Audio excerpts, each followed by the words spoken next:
வாக்காளர் உரிமை என்ற பெயரில் நடைபெற்று வரும் பேரணியில் பாஜகவுக்கு எதிரான கட்சிகளை பேரணியில் பிரியங்கா காந்தி, ராஷ்டிரிய ஜனதாதள் கட்சித் தலைவர் தேஜஸ்வி யாதவ் உள்ளிட்டோரும் பங்கேற்றுள்ளனர். தற்போது கிடைத்துள்ள அண்மைச் செய்தியாக பார்த்து வருகிறோம். வாக்கு திருட்டு மற்றும் பீகார் வாக்காளர் பட்டியல் சிறப்பு தீவிர திருத்த விவகாரம் தொடர்பாக ராகுல் காந்தி தலைமையில் பேரணி நடைபெற்று வருகிறது. பீகாரில் நடைபெற்று வரும் இந்த பேரணியில் தமிழக முதலமைச்சர் மு.க. ஸ்டாலின் பங்கேற்றுள்ளார். பேரணியை தொடர்ந்து நடைபெற்ற பொதுக்கூட்டத்திலும் முதலமைச்சர் மு.க. ஸ்டாலின் பங்கேற்க இருக்கிறார்.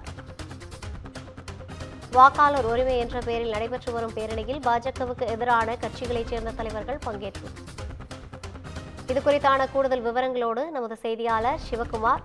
வணக்கம் சிவகுமார். ராகுல் காந்தி நடத்தக்கூடிய இந்த பேரணியில் முதலமைச்சர் மு.க. ஸ்டாலின் பங்கேற்றிருக்காங்க. இது குறித்தான கூடுதல் விவரங்களை பதிவு செய்யலாம். அதாவது கடந்த சில தினங்களுக்கு முன்பு இந்த தேர்தல் கமிஷனானது பீகார்ல ஏறத்தாழ 50 லட்சம் வாக்காளர்களுக்கு மேல போலியாக சேர்க்கப்பட்டதாக கூறி ஒரு பரபரப்பான ஒரு குற்றச்சாட்டை வந்து காங்கிரஸ் கட்சி தரப்ப ராகுல் காந்தி எழுப்பினாரு. இதனை அடுத்து வாக்காளர் உரிமை யாத்திரை அப்படிங்கிற பேர்ல ஒரு ஊர்வலத்தை கடந்த ஆகஸ்ட் மாதம் 17ஆம் தேதி, அதாவது கடந்த 17ஆம் தேதி தொடங்கினாரு. இது வந்து செப்டம்பர் 1ஆம் தேதி வந்து பாட்னால நிறைவடைய இருக்குது. இந்த பயண திட்டத்துல வந்து 16 நாட்கள் நடைபெறக்கூடிய இந்த பயண திட்டத்துல 20க்கும் மேற்பட்ட மாவட்டங்கள்ல சுமார் 1300 கிலோமீட்டர் அளவுக்கு நடைபயணமானது நடைபெற இருக்குது. பீகார் மற்றும் நாடு முழுவதும் உள்ள வாக்காளர் பட்டியலில் ரத்து செய்யப்பட்ட விவகாரத்துல எதிர்ப்பை தெரிவித்தோம். ஜனநாயக உரிமைகளை பாதுகாக்கணும், பல லட்சம் பொதுமக்கள், எதிர்க்கட்சி தலைவர்கள், தேசிய அளவிலான முக்கிய தலைவர்கள் பங்கேற்பாங்க அப்படின்னு சொல்லி கூறினாங்க.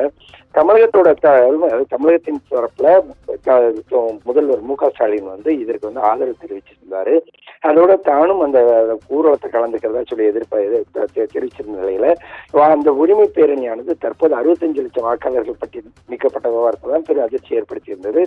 இந்த பேரணியில கலந்துக்கிறதுக்காக தனி விமானம் மூலம் தமிழக முதல்வர் வந்து ஸ்டாலின் இன்னைக்கு காலையில கிளம்பி போனாரு. அதே மாதிரி பாத்தீங்கன்னா அவர் கூட வந்து கழக துணை பொதுச் செயலாளரான கனிமொழி எம்பி அவங்களும் சேர்ந்து போயிருந்தாங்க. இதற்கு எதிராக அதாவது பாத்தீங்கன்னா அவர் நெடுஞ்சாலை வழியா ராகுல் நடத்தக்கூடிய பேரணியில வந்து அவர் வந்து கலந்திருக்கிறாரு. காங்கிரஸ் திமுக கூட்டணியோட அணியோட உறுதி வந்து நாடு முழுவதும் தெரிவிக்கக்கூடிய ஒரு நிலையில, குறிப்பாக பீகாரில் நடைபெறக்கூடிய இந்த கூட்டத்துல திமுக மற்றும் காங்கிரஸ் வந்து இணைந்து வந்து இந்த யாத்திரையை தொடங்கி இருக்குது. இந்த மேடை வாயிலாக 2026 சட்டப்பேரவை தேர்தலுக்கு முன்பாகவே வட இந்திய மாநிலங்கள்ல திமுக மற்றும் காங்கிரஸ் அணியோட உறுதியை மக்கள் முன் வைக்கணும் அப்படிங்கிறதே தமிழக முதல்வர் ஸ்டாலின் வந்து பங்கேற்கிறதா உள்ள நோக்கம் அப்படின்னு சொல்லி திமுக வட்டாரங்கள்ல தெரிவிக்கிறாங்க.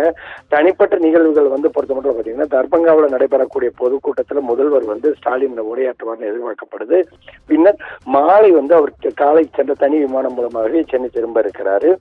ஸ்டாலின் பீகார் செல்லக்கூடிய முழுமையான நோக்கம் பாத்தீங்கன்னா வரக்கூடிய சட்டமன்ற தேர்தலில் காங்கிரஸ் கூட்டணி கூட எந்த விதமான முரண்பாடுகளும் இல்லைன்னு தெரிவிக்கிறதுக்காகவே இருக்கலாம் அப்படின்னு சொல்லி திமுக மற்றும் காங்கிரஸ் வட்டாரங்கள் தெரிவிக்குது. ரவினா,